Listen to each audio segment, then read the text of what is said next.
Welcome to Aksharamala. ఈరోజు అక్షరమాలలో GK and current అఫైర్కి సంబంధించి కొన్ని ముఖ్యమైన క్వశ్చన్స్ అనేవి చూద్దాం. ఫస్ట్ క్వశ్చన్ చూడండి. భారతదేశం మరియు సీషెల్స్ దేశాల మధ్య దౌత్య సంబంధాలు ఏర్పడి ఎన్ని సంవత్సరాలు పూర్తయిన సందర్భంగా ప్రధాని ఈ పర్యటన చేపట్టారు?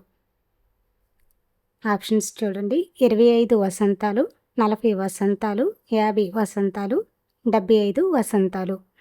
మనకు కరెక్ట్ ఆన్సర్ వచ్చి 50 వసంతాలు. నెక్స్ట్ క్వశ్చన్ చూడండి. ఏ పురాతన సామ్రాజ్య ఆవిర్భావానికి ఇటలీ పుట్టిల్లుగా ఉంది?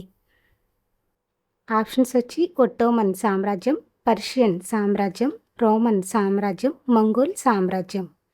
మనకు కరెక్ట్ ఆన్సర్ వచ్చి రోమన్ సామ్రాజ్యం.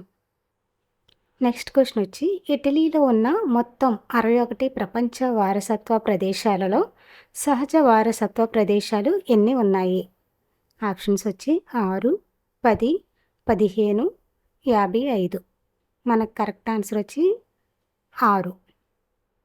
నెక్స్ట్ క్వశ్చన్ చూడండి. తాజా గుర్తింపులతో ఇటలీలో మొత్తం ఎన్ని యునెస్కో ప్రపంచ వారసత్వ ప్రదేశాలు ఉన్నాయి?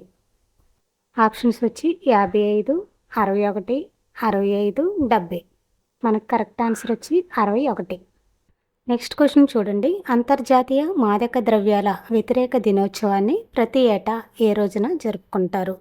ఆప్షన్స్ వచ్చి జూన్ 24, జూన్ 25, జూన్ 26, జూన్ 27. మనకు కరెక్ట్ ఆన్సర్ వచ్చి జూన్ 26. నెక్స్ట్ క్వశ్చన్ చూడండి. ఇంటెలిజెన్స్ బ్యూరో నూతన డైరెక్టర్గా ఎవరిని ప్రభుత్వం నియమించింది? ఆప్షన్స్ వచ్చి తపన్ కుమార్ దేకా, మహేష్ దీక్షిత్ గారు, అజిత్ దోవల్, వివేక్ కుమార్. మన కరెక్ట్ ఆన్సర్ వచ్చి మహేష్ దీక్షిత్ గారు ఇంటెలిజెన్స్ బ్యూరోకి నూతన డైరెక్టర్గా నియమితులయ్యారు. నెక్స్ట్ క్వశ్చన్ చూడండి. వృద్ధుల సంరక్షణ కోసం కేంద్ర ప్రభుత్వం ప్రారంభించిన డాష్ బోర్డు పేరు ఏంటి? ఆప్షన్స్ వచ్చి వృద్ధాశ్రమ, శతాయు, వృద్ధ రక్ష, కేర్ హోమ్. మన కరెక్ట్ ఆన్సర్ వచ్చి శతాయు. మీకు ఎవరికైనా శతాయు అబ్జర్వేషన్ తెలిస్తే కమెంట్ చేయండి. నెక్స్ట్ క్వశ్చన్ చూడండి. 11వ బ్రిక్స్ ఇంధన మంత్రుల సమావేశం 2020లో ఎక్కడ జరిగింది? ఆప్షన్స్ వచ్చి న్యూఢిల్లీ, ముంబై, గురుగ్రామ్, హైదరాబాద్. మనకు కరెక్ట్ ఆన్సర్ వచ్చి గురుగ్రామ్. నెక్స్ట్ క్వశ్చన్ వచ్చి బ్రిక్స్ 2021 సమావేశానికి అధ్యక్షత వహించిన దేశం ఏది? ఆప్షన్స్ వచ్చి చైనా, రష్యా, భారతదేశం, బ్రెజిల్.